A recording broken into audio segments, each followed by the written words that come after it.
maybe since then, no. But I remember that moment, and I appreciate it. And it's funny how we've kept that up since then. But let's not get too distracted from the job at hand. We have wonderfully interesting guests here, talking on a combination of architecture, design, and Torah-related topics. And so allow me to begin to introduce our first speaker, who is Rabbi Adler. Rabbi Dr. Aaron Adler is a former student of and special assistant to Rabbi Joseph in addition to being a graduate of the Yeshiva University of New York, with a rabbinic coordination from YU's Theological Seminary, Rabbi Adler holds a PhD in Talmud from Bar Ilan, and his family made Aliyah in 1979.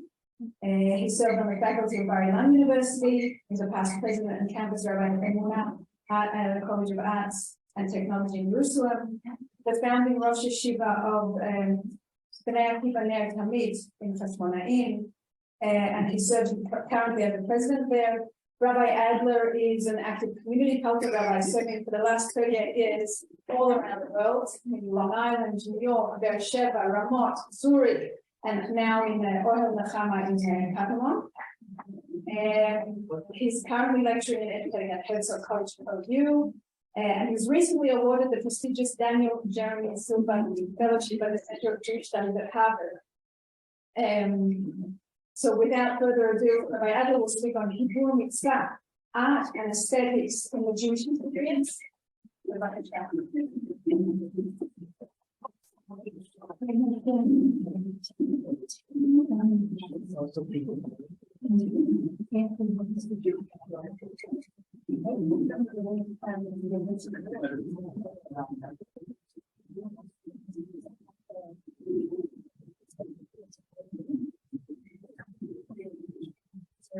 So it's obvious that I can't hold down the job. I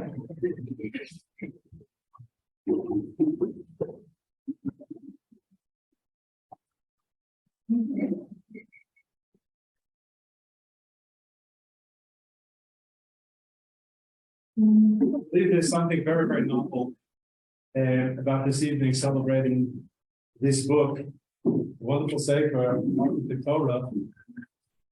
You know, and this is not an accident. Right? Talk about an architect who's really either a or ArchitecTorah is architecture. Yeah, the play on words was obvious. ArchitecTorah. I'll delve on the point of the book in a moment. But looking at the work of Rabbi Professor Daniel Sperber, reacting so warmly, positively to this book, he writes, architecture is the art of giving form, function, and aesthetic to concrete structures. So perhaps others will talk about the form and the function, but I would like to focus on the aesthetics. And true, the idea of beautiful buildings and beautiful structures, and what that means to us from a Jewish point of view, because aesthetics and aesthetic appreciation is something that Yahadut values. You know, there's a famous Mishnah in the Pirkei Avot, in the third parak, Hamalech Baderech, and the Shoneh person's on his way and he's studying. Obviously, he's doing Daf Yomi while he's driving, and which he shouldn't be doing.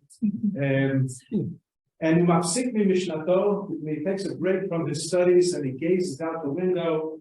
So perhaps you're just a passenger on the train going to Tel Aviv or on a bus going north or south, and you look out the window and you say, what a beautiful tree, what a beautiful pasture. The person surrenders his life. It's a death penalty, as if to say, not a serious judicial act, unless you talk about which judiciary you're talking about. But the is an indication that Chazal view this very seriously. However, does this mean, can you conclude from here that if a person is engaged in Torah study, then he ought not take note of the beauty of the world? I once heard a thought in the name of the builder going, but I say this with some reservation because I haven't seen it in print. Sometimes these oral traditions in the name of the builder going, you have to check it out.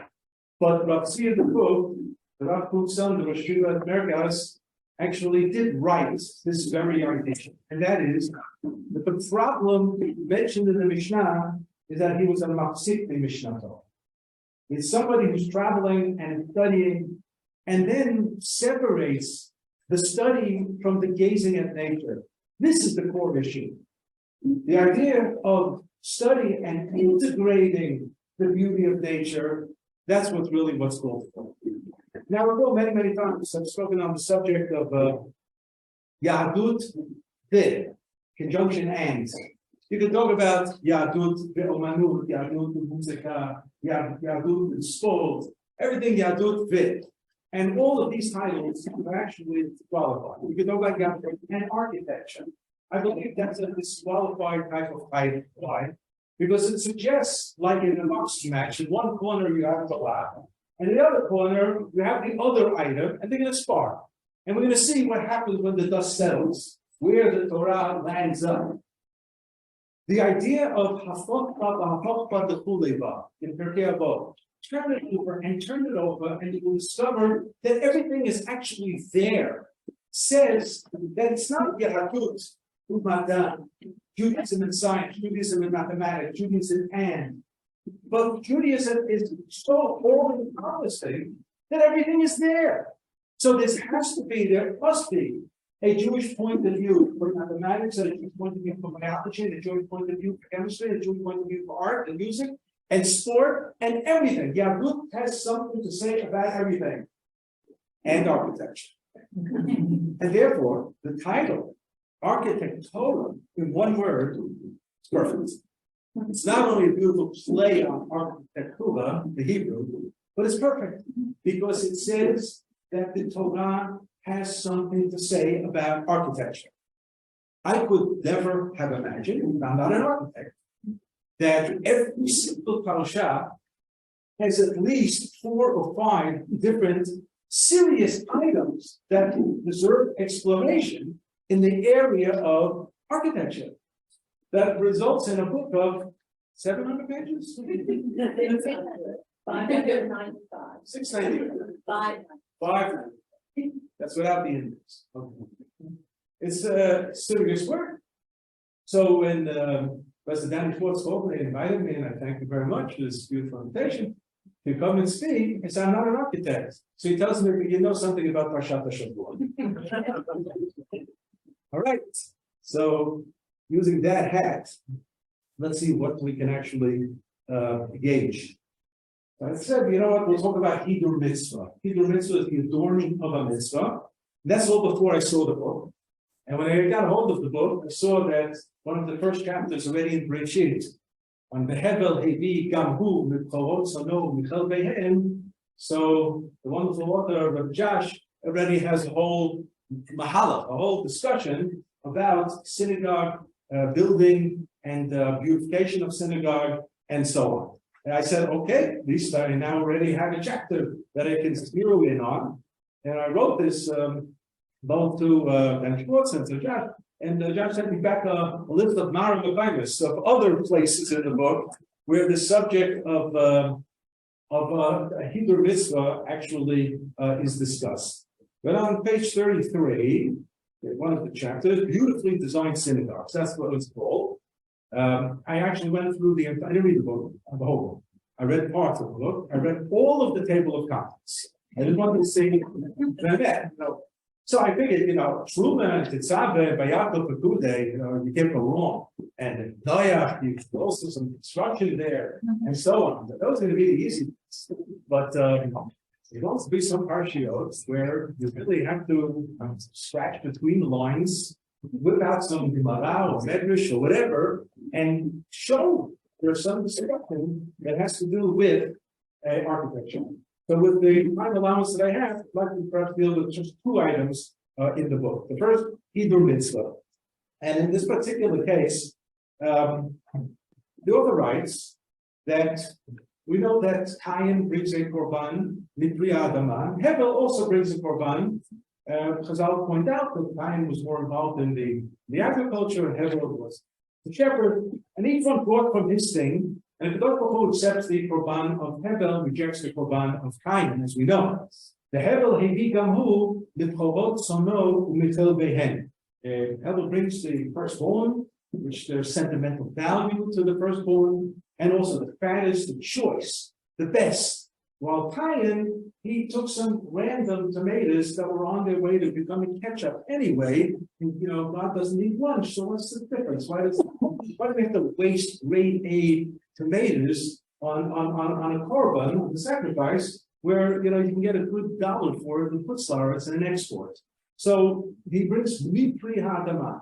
You know what the tikkun was, the correction was bikurim. V'reishit bikurei Adama. That was really the flip side of the korban of Cain, and it was also a type of bechorah, the first reishit bikurei, and so on. So here you have a discussion about the Hebrew mitzvah, and what the author does is he actually quotes a very, very important section in the Rambam, because the Rambam actually uses this verse, to teach us the story of Hebrew mitzvah, adorning a mitzvah.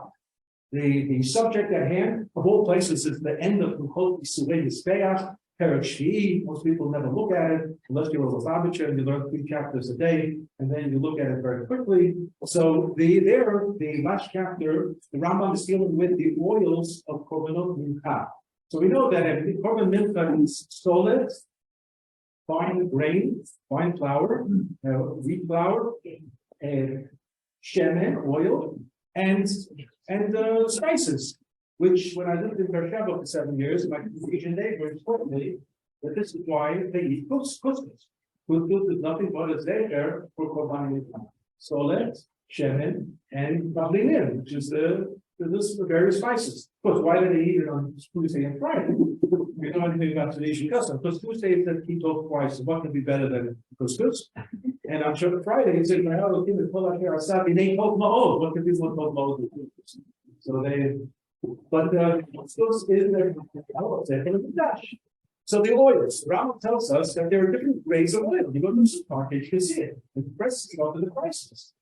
So all the oils are kosher for the korbanot mincha. And the Rambam goes and delineates a list of 10 different types of oils. So why delineate? So he says, because if you can afford, grade 5, don't go for grade 4. And if you can afford grade 6, don't go for grade 5. Invest a little bit in Hebrew mitzvah. Don't go for grade 10 if you don't have any money. But invest a little upgraded on some level. So he talks about Hebrew mitzvah. But then where does he get the idea from? So why? Rabbi tells us, he says, why are we even bothering to tell you the gradations when I'm telling you up front that all of these oils are actually kosher? She says to teach you the idea of, but I'm going to read the relevant wine, which is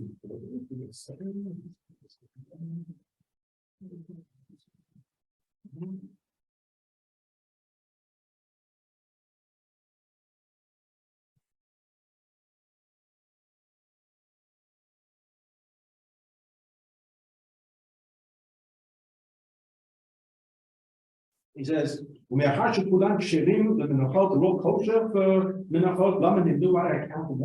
the these gradations, to know which is the superior, which is equal, which is the lowest. To know that not equal means the average, the best, the average, and the least. Charlotte said, somebody wants to benefit himself. He will be able to conquer his Yetzer Hara, because to take your wallet out and spend more money is an act of breaking your Yetzer Hara. Your inclination basically says, hang on to your money and what belongs to you. And here you're going to spend it.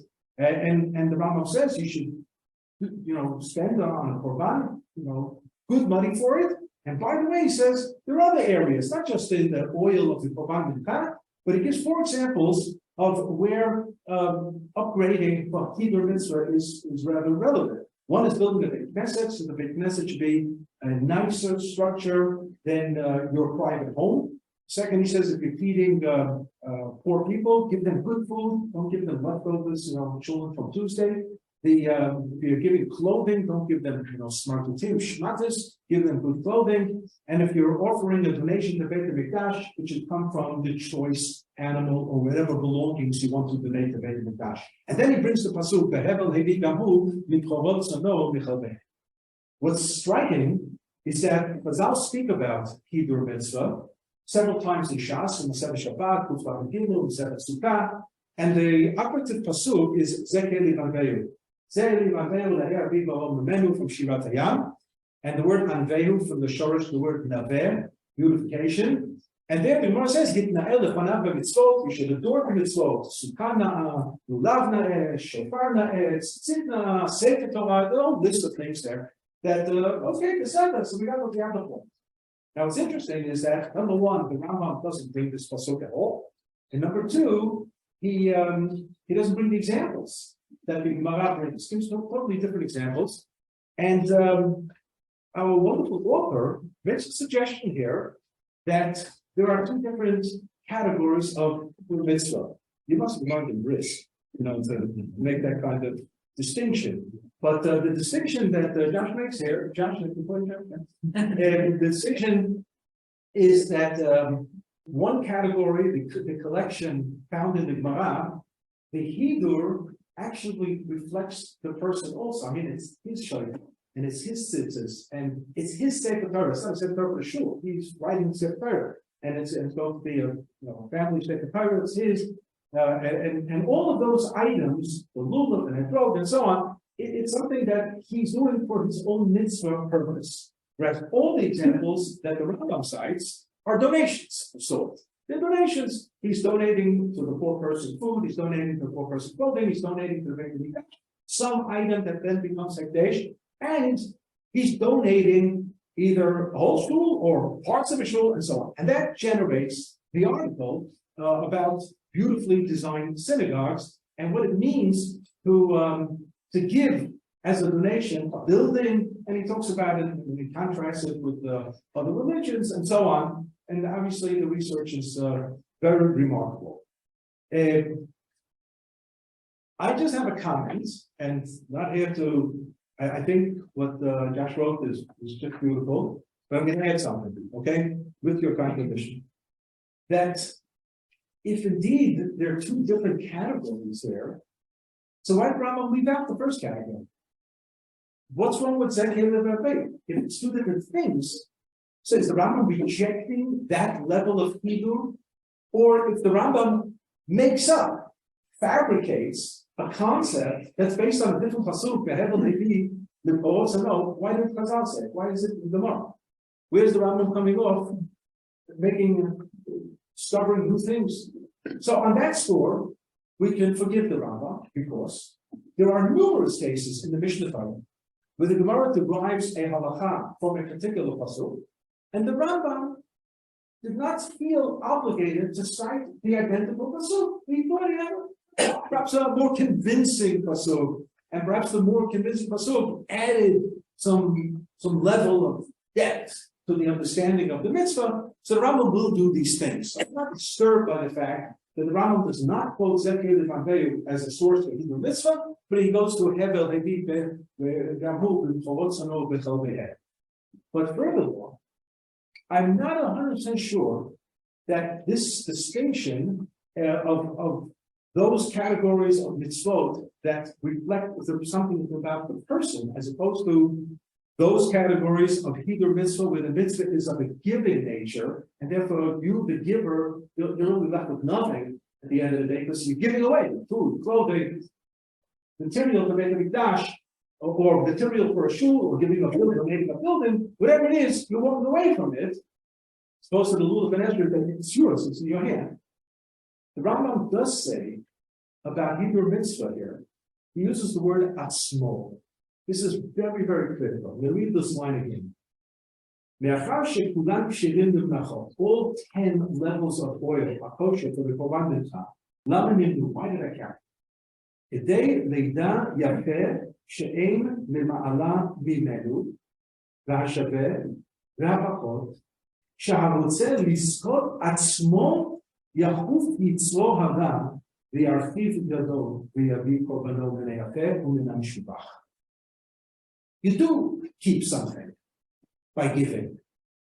You keep something enormous. You keep a deflated Yetzer Hara. And that's not small potatoes. That's not a small pig. The Rambam actually will use this very idea to give us an understanding, a philosophical understanding, in the Mishneh Torah, as Professor Tversky, from Harvard, pointed out in his book. You don't have to wait for Boren Bukin to dig out the philosophical underpinnings of halakha. You can get it in the Mishneh Torah as well. So the mitzvah of Tmura, the end of Sefer Vayikra, Pashat Chukutai, I decide to give an animal for a korban. Wonderful. And then the next day I say, you know what? I've got a better animal, so I'll give the second one, much better. Sounds great. So I'll do a switch. So I says, Lo yachlifenu. No, he switches. And if you do, you say, I'm going to give the second one. You now gave two korbanot. The first and the second become the korban. So Rambam tells us, yeah, today you wanted to upgrade with the second one, but tomorrow you have this behemoth, this animal, and you're going to say, oh, what a shame. So, how much money I can get for steaks on this animal?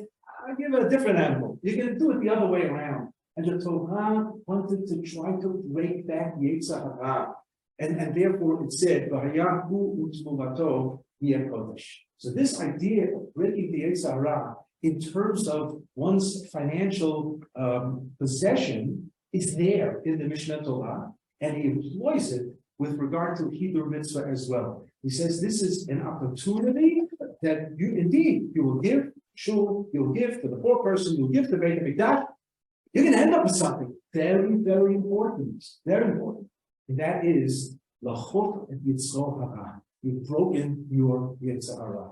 And therefore, I think the word atzmo is very, very significant here, irrespective of the fact, and I believe that the Rambam probably would agree with the fact that there's Hebrew mitzvah and all the other things too that the Gemara mentioned. He just never got around to bringing it into the list. There's no reason to assume that the Rambam didn't think that there was Hebrew mitzvah. And what's interesting also is that the Chazal point out that with regard to Korban, there are independent psukim to teach you that you should give them the best and the fattest and so on. Kol chelev Hashem and so on.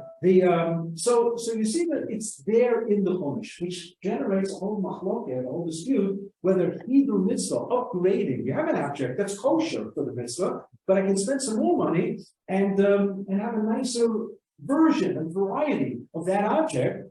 The question is this biblical? Is this the Oraita? Is this something that's required from the Torah? Or is this a rabbinic error? So as my students of HaRamban know the answer to these kinds of questions, it's a one-word answer, machloket. Everything is machloket. So, okay, fine, so I'm going to deal with this now. It's a dispute, but everyone agrees that it is something to be done. Well, the Baruch said it, Baba Kama in the first chapter does deal with how much money should you invest in Hebrew mitzvah. So let's assume you have a pair of tefillin. You go to the cipher, and he tells you for $100, I can give you a pair of tefillin. I bought it there in Yerushalayim, but that a basic pair of tefillin that's kosher, you can make a bracha on it, and so on. It's not the $25 bar mitzvah kit from Macy's that's cardboard and printed marshals. It's a real pathetic system. And people buy it because it's only for the picture. So why should I spend about $1,000 on a good pair of tefillin? And who's to know the difference in the picture? Never, right? So you go, you look at this, but then the servant's going to say, but $200 pair of tefillin, $500 pair of tefillin, they have to be a big cipher to really see the difference. You can see the quality of the boxes, you can see the quality of the straps. If they open it up, you can even see the quality of the parshas. You can see the writing is different. You can see it. You don't have to be an expert to know that you get what you pay for here, and there's upgrades. So how much do you have to upgrade?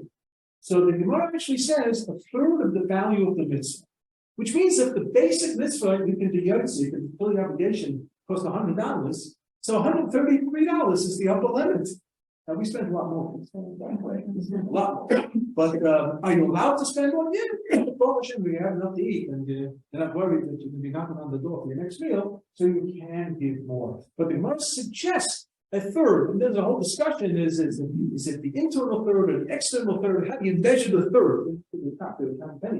How do you count the third? Well, the fact is that Chazal did talk about the idea of the Hiddur mitzvah and its financial idea. So there is a financial investment here, and the reason is because every mitzvah is basically sacrificial. Our Rabbi Soloveitchik spoke about this often enough. Judaism is a sacrificial religion.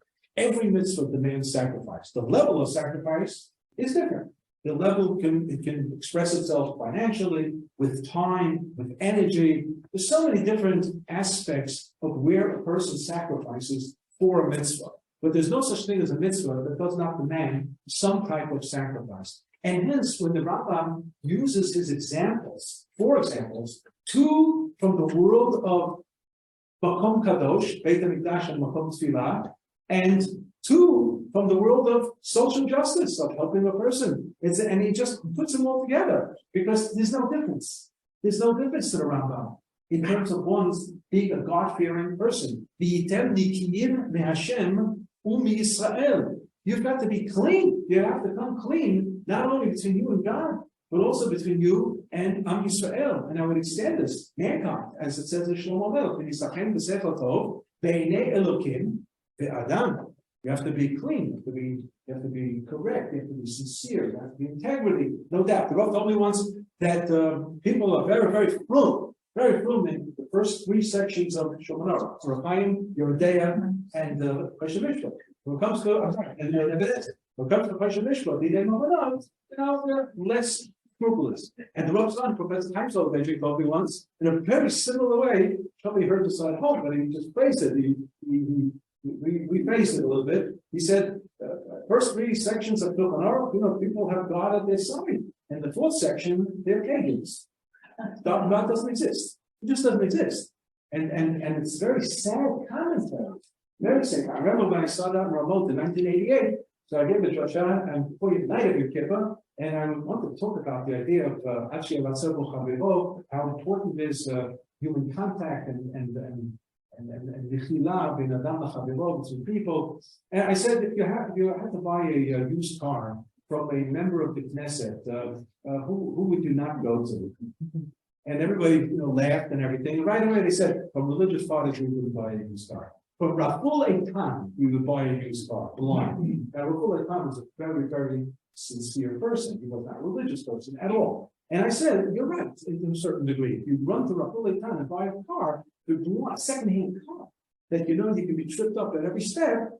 I said, there's something about Chil Hashem here that you can't run to every single person who puts on Talis and Tefillin in the morning, and every Shomer Shabbos, every person who Shomer Kashrut. Well, as Rabbi Yosef Broyos, that's our grandson of Shamshon Paul Hirsch, the one who recreated the community of New York, Washington Heights soil. He said, we need more Glat Yoshar than Glat Kosher. That is really a powerful comment. Powerful comment. That's what we do. And therefore, when it comes to structure, so there is a comment in the Rambam, in the Shmoneh Pakim, in the introduction to Pirkei Avot, where he talks about suppression, barash gama, suppression, and he suggests to give a person as a therapy, he should go to concerts, listen to songs, go out to gardens, look at nice buildings. He specifically says, look at nice buildings. You will appreciate the beauty and it will restore your simchat chayim. Rabbi felt that this was very, very important. But even beyond that, every type of mitzvah that we upgrade becomes qualitatively a much greater mitzvah. And that's why Hiddur mitzvah, whether it's in the act of general classic tzedakah or in other mitzvot, whatever it might be, remember, we're doing it not to show the neighbors that we, spend a ton of money on a mezuzah cover that had from Adam, from some great artist. But you spend money on a parsha of the mezuzah, which is the real mezuzah, because it could be in a 10 shekel plastic also for the same mitzvah. You're talking about the mezuzah parsha that you want to upgrade and make it as nehudar as possible. And it's interesting that with regard to Arbaminim, the Torah holds Hadar. And Hadar is not just for the etrog, because I'll say it extends to all the Arbaminim. And that's why the dry etrog, the dry lulav, the dry Habasim, the dry Aravot are disqualified because they are not Hadar. If you go just a little deeper into the word Hadar, as the Gemara cites it, it actually shows up the word in Latin, hydra, which means water. Hadar and hydra are first cousins, and the etrog is all of the four Arbaminim. They require a lot of water, and that's the point of why we have the Arbaminim for Sukkot, because the Chag Nidonim Alamayim, we're beginning the season of the winter. All right, I am looking at the watch, and I know there are other speakers, so I'm not going to get to a second example, but I do want to wish Josh well in terms of spreading the wealth of this great book, and it's just going to be another source for Parshat Shavua in our home. I can just tell you that in the Rosh when we learned Eruvin, he asked somebody to bring in Tinker Toys. Anybody remember what Tinker Toys was? My grandchildren don't know what Tinker Toys are. Legos, right? But we didn't have Legos. So and he was building Eruvin, he was building structures and so on. So obviously building is important, very important. And if you go to the Rambam's Mishnah commentary in various Masechtot, like in Sukkah, like in Eruvin, you're going to see the Rambam also something about handasa, about engineering and building and so on, but he knew a lot about everything else. Thank you.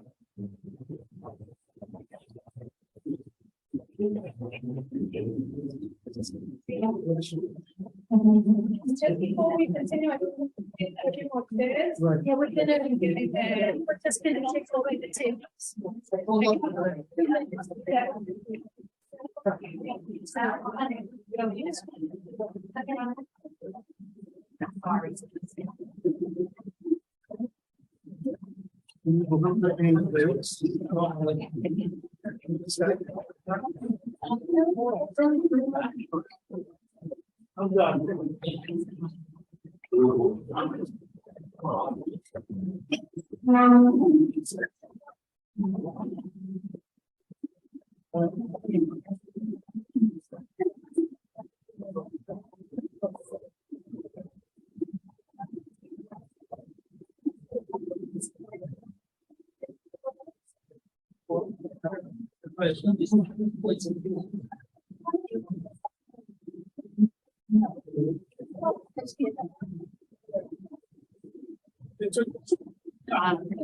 So you have to trust that, and you have to try to work. Otherwise, you call it a mistake. You know where it is. Well, it's just there's a bottom thing. Yeah, okay. All right. And then close it, don't have the computer on. This challenge. We never had it before. Let's go. While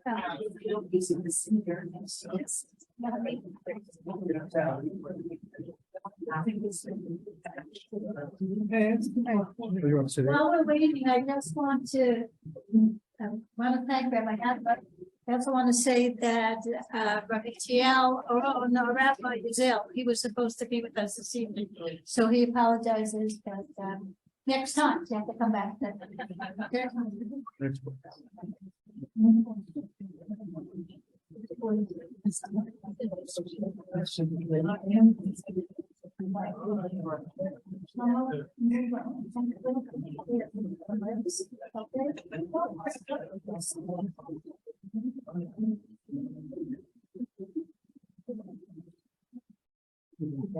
All right. Thank you very much, Rabbi Adler. I had to make note of the Hadar Hydra. That was wonderful. All right, our next speaker is Dr. Yael Fisch, whose research perfectly combines the intellectual worlds of space, Jewish architecture, the temple, and Torah. So Dr. Yael Fisch is currently a postdoctoral fellow at the Hebrew University of Jerusalem's Martin Buber Society of Fellows in the Humanities and Social Sciences. And she's working on measuring the temple, description, imagination, and architectural fiction in the Mishnah. Her project which is dedicated to the researching the textual Jerusalem temple in the Mishnah, and how Jews in the 2nd century reimagined its architecture and why. She explores questions of spatial, spatial description and imagination, and how they participate in Greco-Roman literary and rhetorical traditions. I'll let her explain that better. I apologize. Her doctoral dissertation, completed at Tel Aviv University in 2018, was on Paul's interpretation of scripture and the prehistory of Midrash, as well as being between 2018 and 2021 a visiting scholar at the University of Oxford. So without further ado, Dr. Fisch.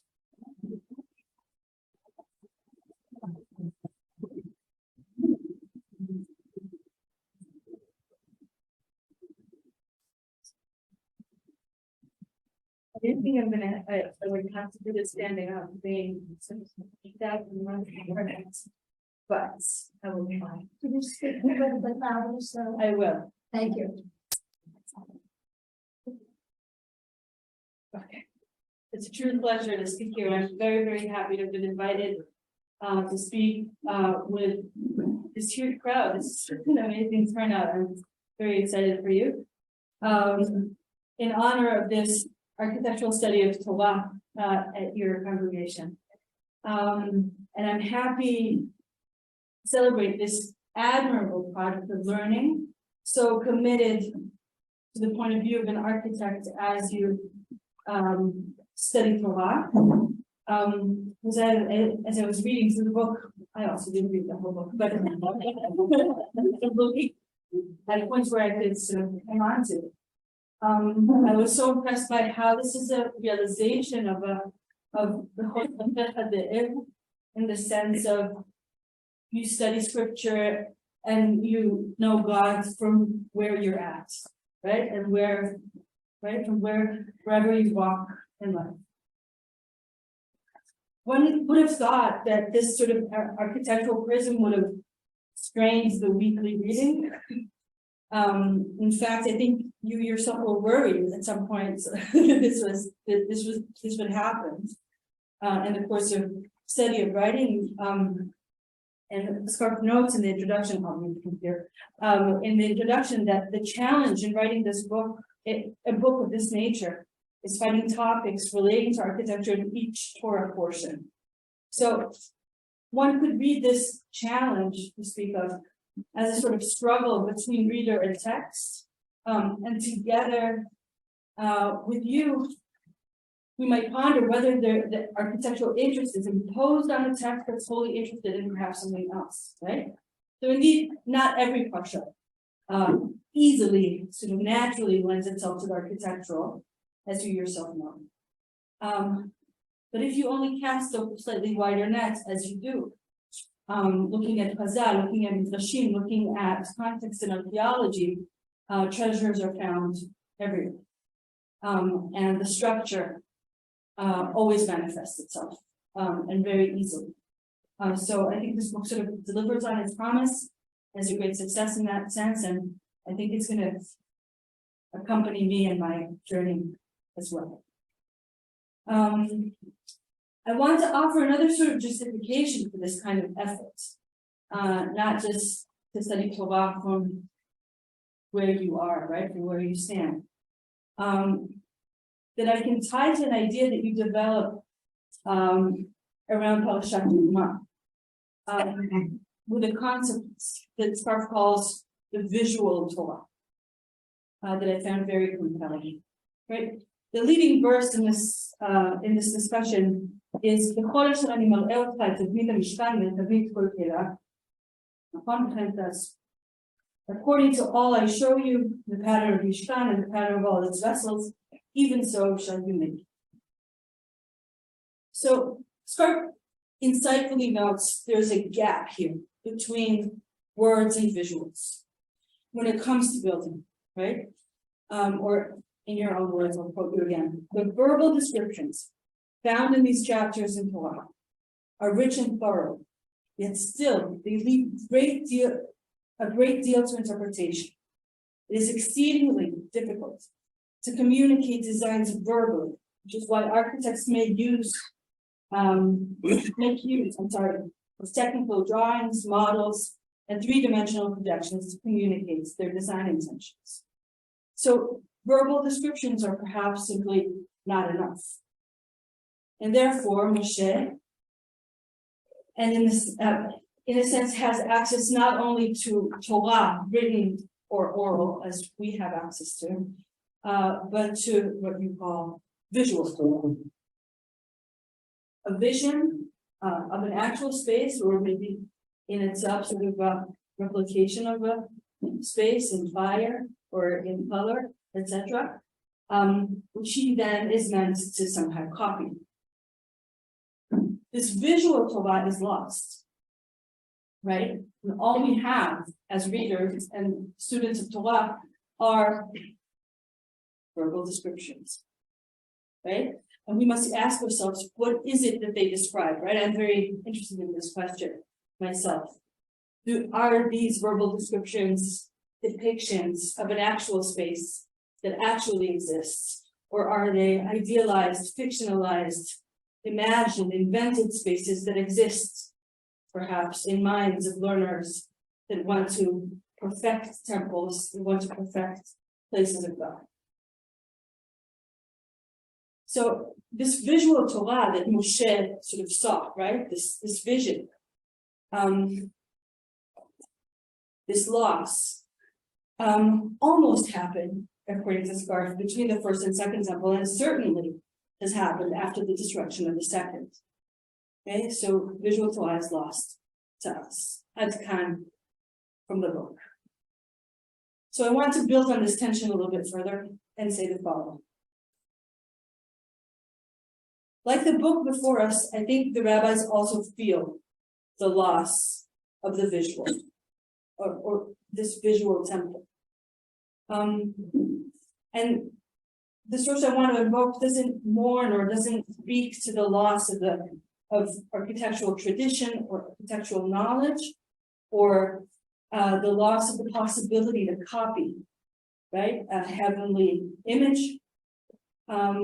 But rather they use this problem of loss in order to contemplate what knowledge is. And I'm going to try to explain what I mean. Sure. And what I'm thinking of is a drasha at the very end, almost the very end of Sifrei Dvarim, reading a verse from Dvarim Lamed Bet, from Shirat HaAzinu, and the verse goes, "V'yomer elehem simu levatchem lechol hadvarim." Okay, and the Midrash says the follows. Yeah, he said to them, "Take to heart, simu levatchem," or turn your heart, or pay attention to all the words. צריך אדם שיהיו עיניו וליבו ואוזניו מכוונים לדברי תורה. וכן הוא אומר, בן אדם, ראה בעיניך ובאוזניך שמע ושים ליבך את כל אשר אני דבר אליך ושמת לבך למבוא הבית לכל ממצאי המקדש. והרי הדברים קל וחומר. ומה בית המקדש שנראה בעיניהם ונמדד ביד, צריך אדם שיהיו עיניו וליבו ואוזניו מכוונים, דברי תורה שהם כהררים התלויים בסערה על אחת כמה וכמה. I'll say all this in English. Okay, so the verse says, take to heart all the words. Yes, all the words. And the Midrash says so. A person must attune their eyes and hearts and ears to the words of Torah. As it says, and now we have like a mishmash quotation from Ezekiel that sort of merges two verses from Ezekiel, from 44:5 and 44. And this sort of mishmash verse goes, "Son of man, see with your eyes and hear with your ears and set your hearts to all that I am saying to you about all the laws of the temple, etc. And set your hearts to the entrance of the temple and to all the exits of the sanctuary. These things are kal v'chomar," says the Midrash. If the temple that can be seen by the eyes and can be measured by the hand requires a person to attune his eyes and heart and ears to it, all the more so are the words of Torah that are like mountains hanging on a hair. So this beautiful drasha isn't about the problem of reconstructing the temple, or reconstructing the vision of the temple that Ezekiel saw, right? The problem of sort of, you receive a vision and how can I copy this, right? Reconstruct this thing that I only fleetingly saw. It's not about, right? It's not about the problem of reconstructing the visual Torah, or using that, but rather it's a midrash about what knowledge is and how it is required. The Tanaim read the verse from Deuteronomy, right? Simu levavchem lechol hadvarim, as speaking to oral Torah, right? They mourn its intangibility, making, right, this intangibility of the oral Torah, making it so hard to truly study and truly understand.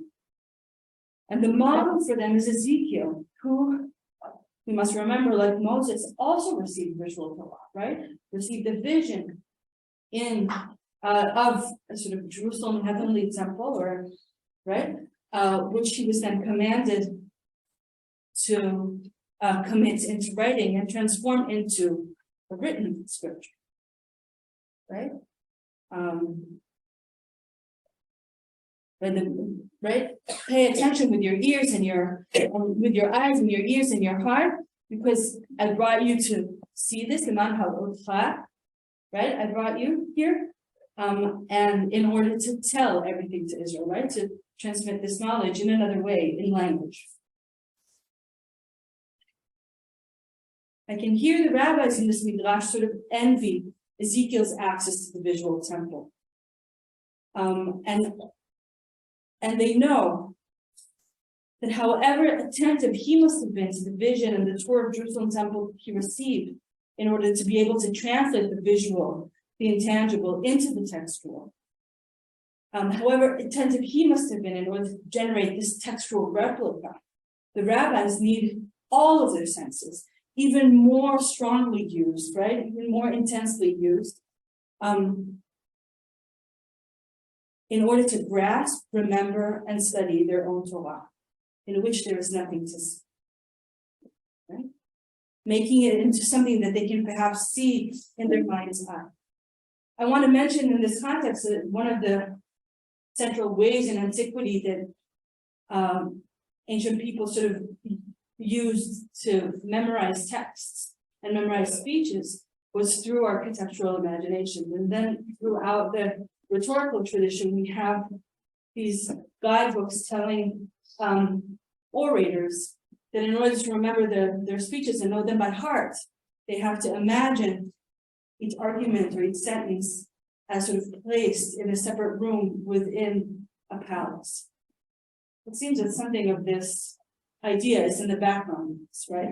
You need to sort of generate a structure in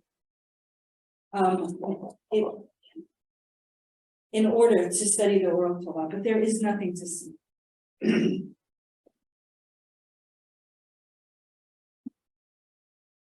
I didn't know this when we started, but I want to take you through one case, right? But we have a few more minutes. Mm-hmm. Yeah, great.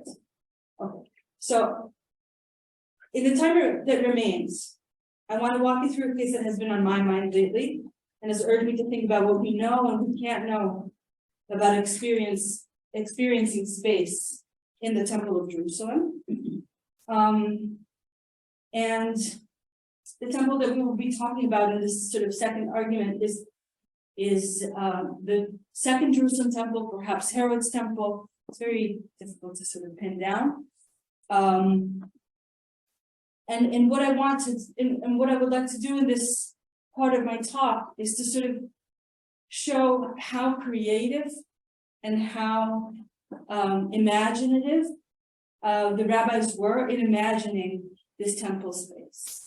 And that we can sort of think about the Jerusalem temple as constantly evolving and being perhaps renovated through the minds of students, beautified, perfected, etc. Right, in the minds of its students. And the example I want to take you to talk to you about is in Simchat B'Tishre. And I'm so sorry that this isn't in our weekly parsha or even on our calendar, but that's where I'm at. Okay. Very famous point in Mishnah Sukkah tells us about a procession that happens in the nights of Simchat B'Teshuvah. And what I would like to do is I would like to persuade you that this is a sort of, I like to call this a procession of ghosts or a ghostly procession. We don't know much about who's walking, where they're walking, what they're doing. I think this is very much intentional in the Mishnah. And then I'll try to persuade you that this procession of ghosts or this ghostly procession has the effect of constructing the space of Ezrat Nashim in a very specific way. Okay? The Mishnah in Sukkah 5 tells us as follows. החסידים ואנשי המעשה היו מרקדים לפניהם באבוקות ואומרים לפניהם דברי תשבחות. So the pious men and the men of deeds or men of action would dance before them with flaming torches, and they would say before them passages of song and praise. הלוויים בכינורות בנבלים ובמצלתיים ובכל כלי שיר ולא מספר על 15 מעלות היורדות מעזרת ישראל לעזרת הנשים כנגד 15 שיר המעלות שבתהילים שעליהם הלוויים עומדים בשיר. So, and the Levites with lyres and harps and cymbals and trumpets and countless other musical instruments were on the 15 stairs that descend from the Israelites' courtyard or from the courtyard to the women's courtyard, corresponding to the 15 songs in the Psalms. And these stairs were the stairs upon which the Levites stand with musical instrument and recite their song. עמדו שני כהנים בשער העליון, היורד מהעזרה ומעזרת ישראל לעזרת הנשים, ושתי חצוצרות בידם. Right, so we have two priests standing on this upper gate, separating between the Azara and Ezrat Nashim, between the temple courtyard and the women's courtyard. And they have trumpets in their hands, and they have two priests and two trumpets, right? And as the lacking the word. Thank you. Rooster calls, so the morning is approaching. They blow their trumpets and they begin walking. And they walk further and they blow their trumpets and they continue walking until they get to the eastern gate, so the very eastern end of the temple of the women's courtyard, right? And when they reach that gate, then they turn their faces, the sun is coming up, they turn their faces to the Heichal, and they say, Avotenu, and the Heichal is in the west, Avotenu hayu b'makom hazeh, achoreihem el Heichal Adonai ufneihem kedma, vehema mishtatavitem kedma l'shemesh. Right, so our ancestors who were in this place, they declare, as after they came west, stood with their backs towards the sanctuary of the Lord and their faces towards the east, and they prostrated the sun toward the east. But we are to God, and our eyes are to God. So this description of the procession is mysterious at best. It begins with these chasidim dancing with torches and saying words of praise in front of some people. But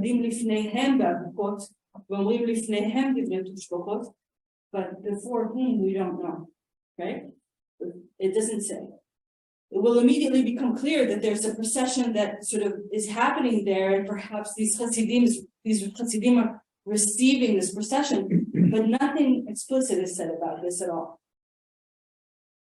The object of praise sort of remains obscure. Then the description of the Levites is also strange because they're described sort of holding all of their instruments, but the Mishnah doesn't say that they're playing these instruments, nor do they seem to be walking with this procession. So these are sort of like stationary, strange Levites standing on the stairs, and their role is obscure, right? And if anyone's walking, so the only people walking in this procession towards the eastern gate are these two Kohanim with two chatzotzot, right, with two trumpets. But that's not the usual role of Kohanim with trumpets in temple ritual. They usually accompany some sort of other ritual, and they make like the signs, they signpost like the moments within the ceremony. But these two Kohanim are like center stage here. And they're walking with their across the temple. It's a very strange scene. Right?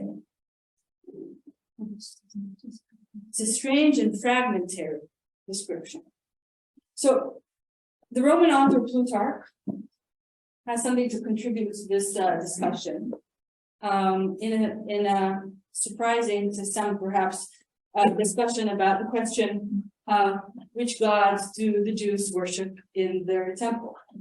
And Plutarch says, of course, they worship Bacchus, Dionysus. That's what they worship in the temple. And he has a series of proofs for this. And he seems to be describing the very same scene that we've just saw in the Mishnah. And now he's making the argument for how is it that we know that they worship Dionysus in the temple. So first, the time and character of the greatest, most sacred holiday of the Jews clearly befits Dionysus. When they celebrate their so-called fast, so Yom Kippur, at the height of the vintage, they set out tables. So we have like an enmeshed Yom Kippur and Sukkot description here. They set out tables of all sorts of fruit under tents and huts, plated for the most part with vines and ivy, etc. And they call it the Feast of Tabernacles. A few days later, they celebrate another festival, and this time identified with Bacchus explicitly, plainly. And they have a procession with branches, a tilsos procession, in which they enter the temple, each carrying a tilsos. What they do after they enter the temple, we do not know, Plutarch says. But it is probable that they worship Dionysus. And it is probable that the rite is a Bacchic revelry. For in fact, they use little trumpets to invoke their god, as do Argives in their Dionysia. Others of them advance playing harps. These players are called in their language Levites, he says, etc. And they make this cry. I'm skipping a few parts. The Jews themselves testify to connection with Dionysus when they keep the Sabbath by inviting each other to drink and enjoy wine. When more important business interferes with this custom, they regularly take at least a sip of neat wine. Now, thus far, one might call the argument only probable, Plutarch says. But the opposition is quite demolished, in the first place by the high priest, who leads the procession at their festival, wearing a mitre and clad in a gold embroidered fawn's skin, a robe reaching to the ankles. Many bells attached to his clothes and ringing below him as he walks. All this corresponds to our custom, Plutarch says. Okay. In the second place, they also have a noise element in their nocturnal festivals, and they call the nurses the god, etc., etc. Okay. So we have it in. I'm finishing. Okay. So what we have here is a procession that has two central differences to what we saw in the Mishnah, right? And setting Bacchus aside for a second. The first is that this procession is walking in what seems to be the right direction, right? From outside inwards, right? And then they sort of disappear out of the eye of the crowd. And what we do there, we do not know, Plutarch says, right? The second difference is that we have a main act, right? We have a high priest who is like the main event.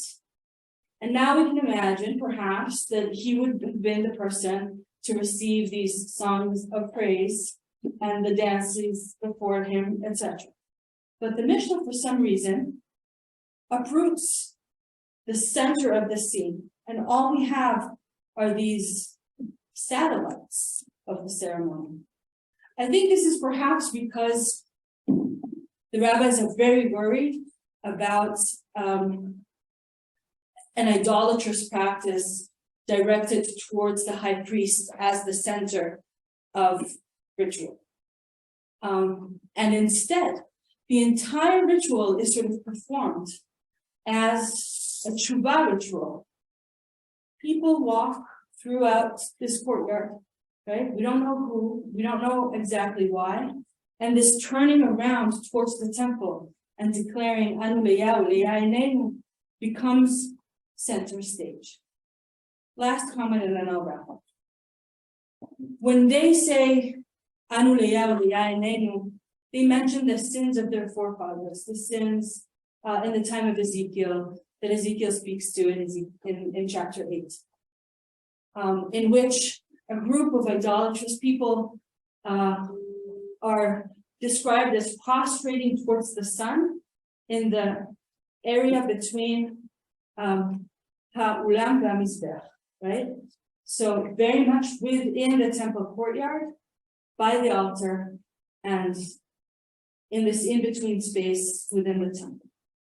This is a distancing procession, right?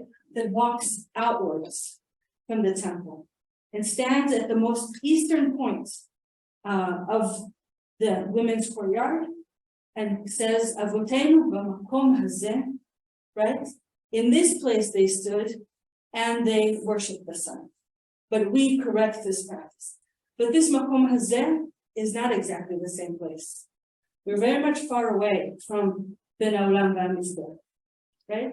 So it's a celebration of this kind of corrective distancing of the crowd, right, from the innermost parts of the temple where they're no longer allowed to hang out, as they would have been allowed in the Ezekiel description, and a sort of reversal of the scene at the women's court. So I want to finish up by saying thank you so much for writing this book and building for us a community around architectural Torah, around which we can truly engage in work.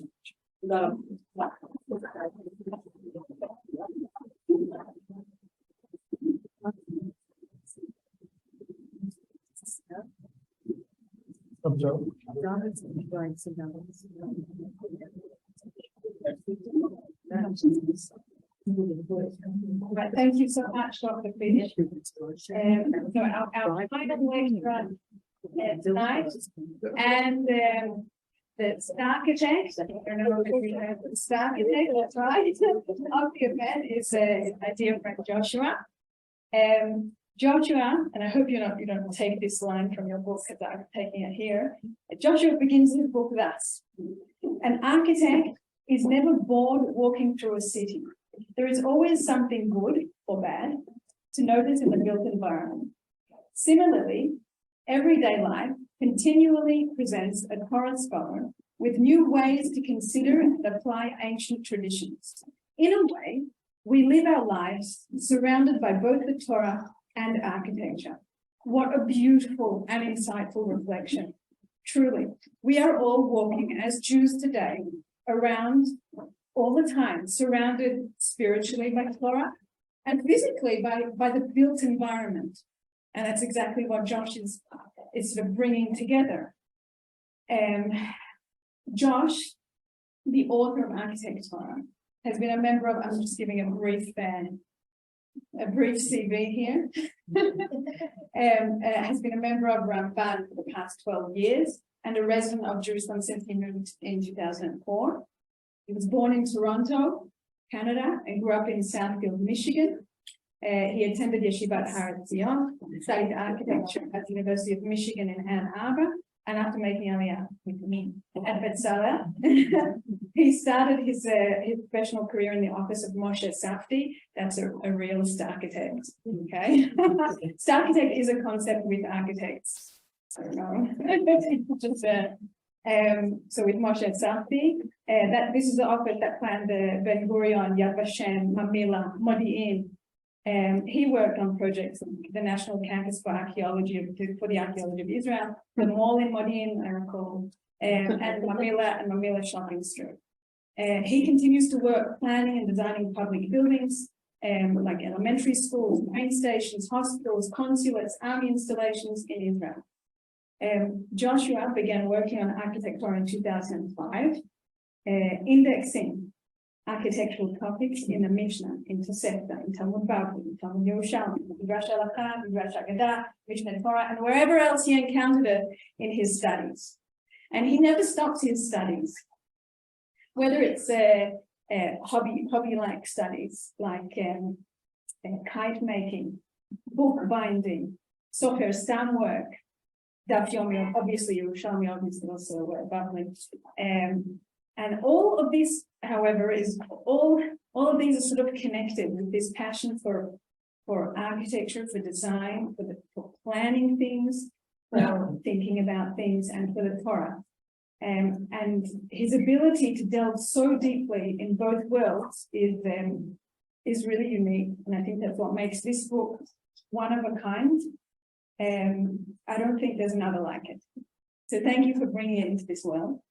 Thank you for enriching us with these 178 wonderful, new, bizarre, and enlightening essays, and bringing these sort of like I'll call it like a gzera shava between ideas like the pasuk v'lo taki'in vayikra, v'lo taki ha'aretz etchem b'tumechem otam. Let not the land vomit you out when you defile it, and takes that from Vayikra and brings it together with the idea of a vomitarium in ancient Roman architecture. My son would love. We might even need a better vomitarium out here to have a mass exit quickly from in case of so thank you, Josh. I recommend anyone looking for a short and unique Torah that won't be found anywhere else. You can take one of the 178 essays from the book and enlighten people on your next Shabbat meal. So without stalling any further, I invite Josh to speak. He'll be speaking about transporting building materials in Vitruvius and in the Talmud. That's it. B'vakasha.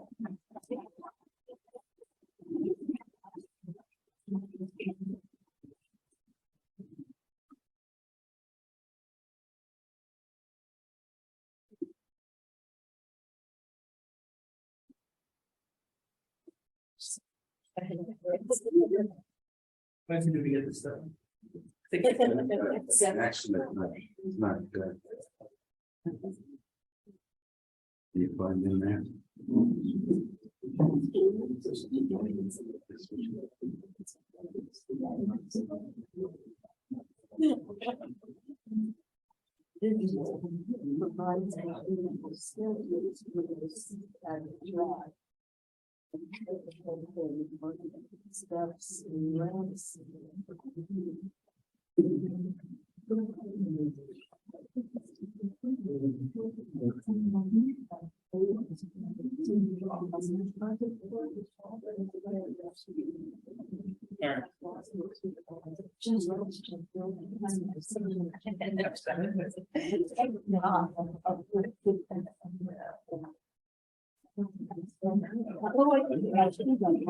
All right.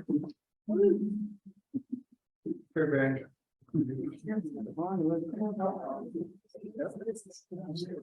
Okay. All right. So first of all, I'm overwhelmed. Thank you, everyone, for showing up, and I want to reiterate my thanks to Sarah, who couldn't be here, to Danny, who spearheaded the event, to Hannah and Corey, to my wife Gila, who made beautiful desserts for everyone, which you should help yourself do.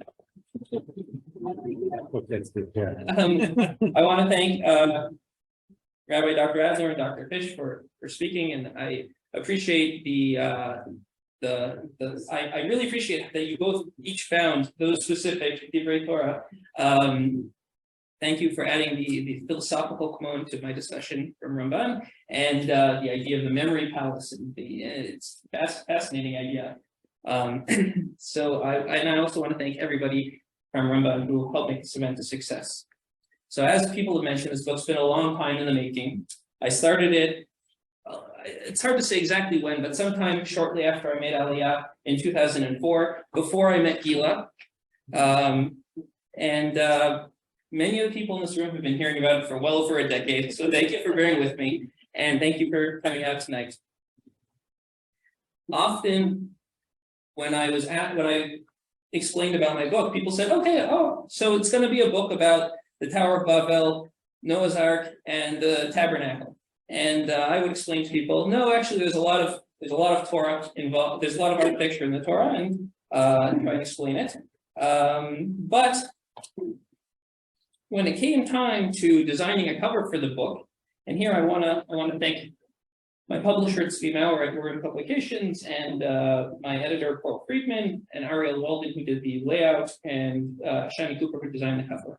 Well, when my editor suggested that we use for the cover one of these 3 building projects that are in the Torah, and I thought that would be counterproductive because that was what everybody was already assuming the book was going to be out, and I wanted to choose something that would reinforce that, show how there are many ways that knowledge of architecture can help explain our classical sources. And I realized that not everybody would look at the cover and immediately see what I saw, but those who did, I think, would get an idea of what the book was about. So that's what I want to talk about this evening, and I think that it'll help demonstrate how architectural knowledge can be useful for understanding rabbinical sources.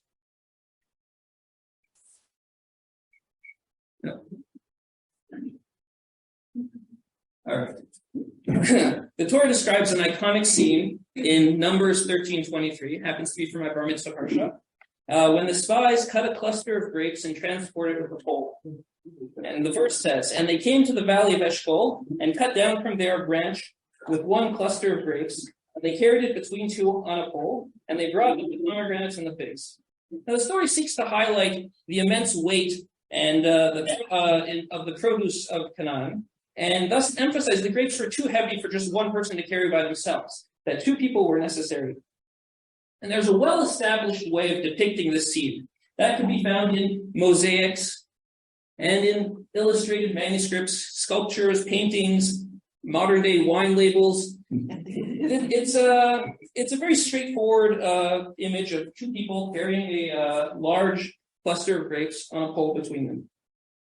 But despite the straightforward and well-established convention for depicting the scene, the Talmud considers the words between 2 to be unnecessary, because carrying the cluster with the pole itself implies 2 people are involved. So instead, the Talmud suggests that more than 2 people were carrying the cluster.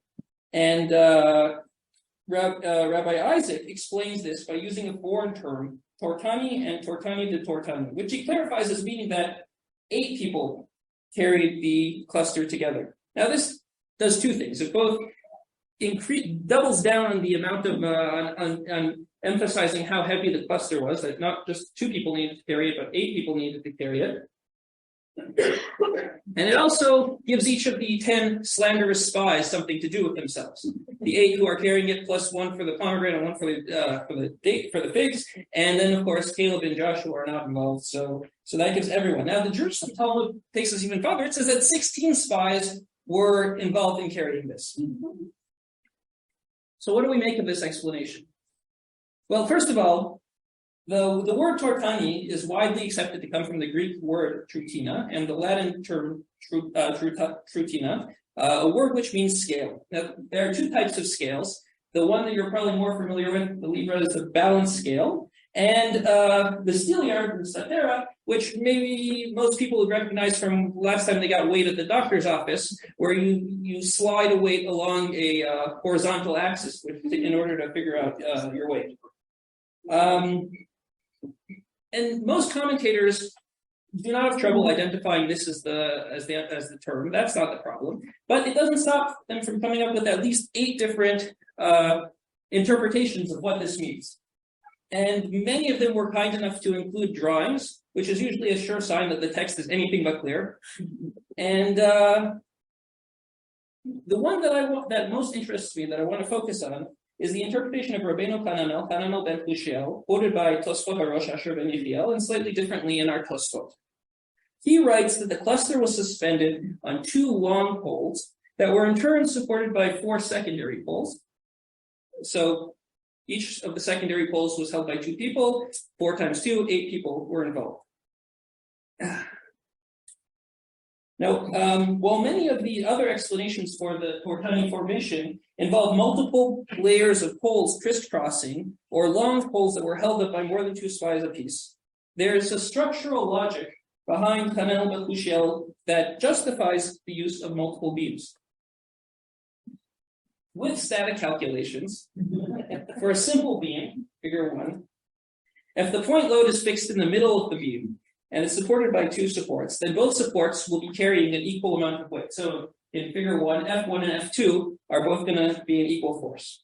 If the goal is to split a load between 4 supports, it's impossible to divide a point load equally with 4 supports on the same beam. So in figure 2, if the supports are porters who can vary the amount of force that they're applying, then there's no constant way to split the weight evenly. So you can imagine 4 people carrying this pole. If F2 and F3 decide that they're going to lift a little bit harder, then they take some of the weight off of F1 and F4. And alternatively, if they decide that they want to slack off a little bit, then the other 2 people are left carrying more amounts of the weight.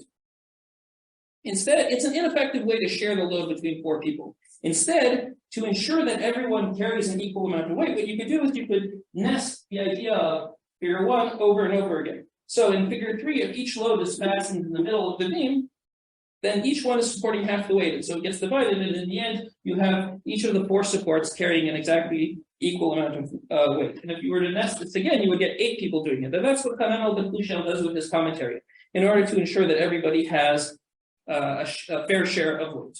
Now, this is, of course, assuming that what we care most about is splitting the weight equally. There's a major flaw in this, which is that if one person trips, the whole system goes down. At least in figure 2, there's some redundancy. So if one of the guys trips, the other guys could still hold it up while he recovers himself. But apparently, what Hanel Bakushel was most concerned about was splitting the weight equally.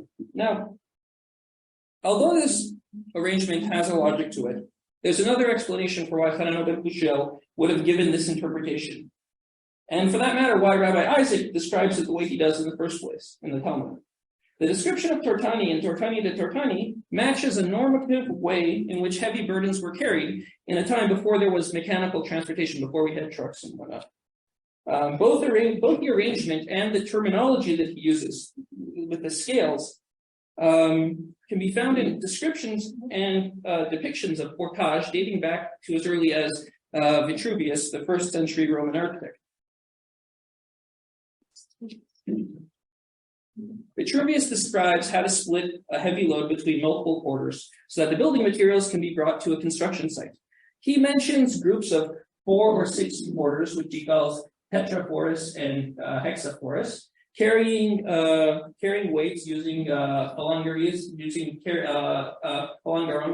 carrying poles. And he mentions a type of scale, statera, in order to explain this arrangement. Now, as a side point, the term for the carrying poles, phalangeron, apparently is what lent itself, what gave the name to the Greek military formation phalanx. That in the same way that the soldiers would march together, tightly packed and very rigidly, so that was the same way that the porters used to carry the loads as well. So when they developed the military formation, that's what they called it, because it was so similar.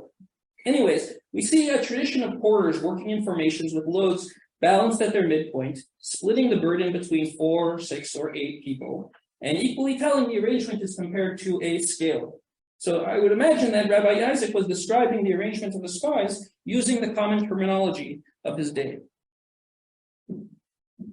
Now, this helps explain his choice of words, but it doesn't necessarily clarify the arrangement itself. So luckily for us, we can turn to a pair of practical construction manuals that were produced much later in the 18th and 19th centuries in Rome. The first was by an architect named Nicola Zabalia, who was an engineer and a mechanic in early 18th century Rome. And he was tasked with restoring St. Peter's Basilica. And so he needed to master all sorts of construction techniques for raising obelisks and building scaffolding and for transporting heavy building material. Now, towards the end of his career, the Vatican, who were always wanting to show the superiority of their knowledge, decided they were going to publish a book describing and illustrating the methods that he'd used for this construction project. And the manual includes depictions of carrying heavy loads using wagons, and also by splitting loads between 4, 6, 8, 16, or 32 porters. So Zabalia also describes the advantages of this system, and he writes in Latin that it's safe, equitable, and ensures that every porter must carry his fair share. A second manual from a little bit less than 100 years later, ArchitecTorah Pratica, shows similar arrangements but adds a more extensive verbal description as well as schematic plans, which are very similar to what you'll find in the Talmud. The author, Giuseppe Valadier, an architect and designer, also included weight estimates as a guide for the teamsters who were arranging the work. He said that a tetraphorus could be used to transport up to 1,000 pounds, and if you had something that weighed more than that, up to 2,000 pounds, you would need to use an octophorus. So that, I guess, also gives you an idea about the immense weight of the grapes that the rabbis were imagining. They will weigh a ton, literally, or up to a ton. So, as with the earlier examples, both Zabalia and Valadier use the terminology of scales to describe this configuration. So when I saw these images and I read the description in Vitruvius, my mind immediately went to the passage in the Talmud, and it seemed clear to me that the similarity between the expressions of Rabbi Isaac, the explanation of Hananel ben Hushel, and the descriptions of Vitruvius and the much later manuals must have all stemmed from the same traditional building construction practices, and that each was drawn from the same well of practical knowledge. I could imagine that Hananel ben Hushel was able to interpret this because he was familiar with the real world practices. And so he understood what Rabbi Isaac was talking about in this, in his explanation in the Talmud. And so in this case, the architectural sources very clearly help us understand what's going on in the Talmud. Now, before I conclude, there's another thing that I want to say on this subject. Now, as I mentioned at the beginning, the primary purpose of describing the spies, being 8 spies carrying the cluster, was to emphasize just how heavy the grapes were. But the typical use of the term octophorai in classical Latin literature suggests another possible explanation, an alternative reading, if you will. While teams of porters could be used to carry heavy loads, they were also sometimes used to carry litters, beds supported by poles. Now, normally it was enough to have 2 burly servants carrying either end, but sometimes they used 4 people. And what we find in the first century is that in Latin literature, we find wealthy Romans transported in litters carried by 6 or 8 people, which are again called using the same term, hexaphorai or octophorai. Now, the Latin texts that mention this device do so entirely in a mocking and derisive tone, poking fun at the self-important aristocrats who are using them.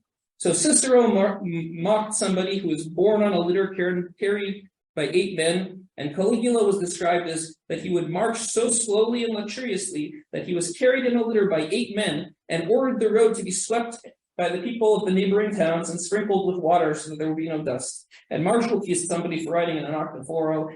And it was a common motif in the late Republic, and it was always used to poke fun. So in view of the mocking use of octophora here, it may be worth considering Rabbi Isaac's portrayal of the 8 spies in a similar light. Instead of emphasizing the great weight of the cluster, such an approach would have the spies arranging themselves in this manner to deride the promised abundance of the land of Canaan. Similar to a Roman who wished to demonstrate his greatness by riding in a luxurious octophorus, but instead became an object of mockery. So too the spies are said to have transported a single cluster of grapes using an elaborate conveyance in the hope that this mechanism would lead the Israelites to openly ridicule the supposed land of milk and honey. Now, while this is certainly not the primary understanding of Rabbi Isaac's statement, I think it remains a valid secondary connotation of the imagery. And it aligns with our other interpretations of the spies as agitators. Okay. So to sum up, Rabbi Isaac's use of tortani and tortani de tortani to describe 8 spies carrying a cluster of grapes matches what we know about pre-mechanical transportation of building materials. The explanation of his words by Hananel ben Hushel aligns with later drawings taken from practical manuals on the subject. Rabbi Isaac was likely referencing the normative mode of portage to make his point about the extreme weight of the grapes that were harvested by the spies in Canaan. So, is this architectural? I think it is. So did Vitruvius, and later architects were expected to know this stuff within their manuals. And one thing I think is clear from this discussion, and which I imagine any architect would readily tell you, but maybe it's not so obvious to non-professionals, is that the realm of architecture extends far beyond physical buildings. Yes, there are only 3 building projects in the Torah, but architecture involves the knowledge of many of building techniques, aesthetics, space management, safety, accessibility, city planning, site management, materials, sanitation, colors. The list goes on and on. And the amazing thing is that all of these topics come up at one time or another in rabbinic literature.